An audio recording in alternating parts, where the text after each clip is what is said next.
hello friends আপোনালোক সকলোৰে কি খবৰ মোৰ ভালে মই হয় প্ৰিন্সিকৰ আৰু মোৰ পিছফালে দেখিছে ন হাতীজনীৰ নাম হেনো পূৰ্ণিমা ইমান যে মৰম লগা হাতীজনী চকচোন কলগছ টানিছে ভীমকল তাই হেনো ভোক লাগিছে কাৰণে মানুহৰে দি দিলে বাৰু মোৰ ভয় লাগিছে পিছলৈ আহিছো বাগৰলৈ আহিছো হয় নাই কওকচোন এদিনীয়া হাতী ন সেইকাৰণে ভয় লাগে খঙতো থাকিব পাৰে কেতিয়াবা ভিডিঅ' কৰাৰ কাৰণে বেয়া পাব পাৰে সেইকাৰণে ভিডিঅ'টো শেষলৈকে চাই যাবচোন ভিডিঅ'টো ভাল লাগিলে লাইক কমেণ্ট শ্বেয়াৰ সাবস্ক্ৰাইব কৰিব নাপাহৰিব আজি হেনো পূৰ্ণিমা আমাৰ ৰংগমঞ্চতে থাকিম বুলি ক'লে বৰমা এতিয়া আকৌ চবে ভিডিঅ' কৰাতহে লাগিছে ন ইমান ধুনীয়া লাগিছে চকচোন ইমান ধুনীয়াকৈ টানি লৈ আনিছে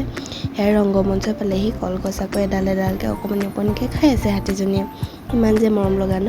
হাতীজনী কিন্তু আজি বেলেগ খং উঠিছিলে আকৌ গৰমত ন সেইকাৰণে চব খুলি আছে মাউত যেনে আজি ইয়াতে থাকিম হয়তো ইয়াতে বস্তু খুলি এতিয়া হাতীজনী আকৌ ৰংগমঞ্চৰ ওপৰত দাদাহঁতি ইমান জমনি নহয় এতিয়া আকৌ জঁপিয়াইছে এবাৰ ইফালে আহিছে ভয়ো খাইছে ন হাতীজনী মেলি থোৱা আছে সেইকাৰণে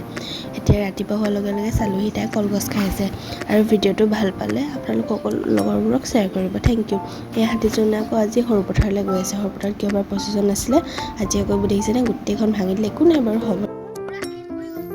এইটো চোৱাৰ কাৰণে আপোনালোকক ধন্যবাদ জনাইছোঁ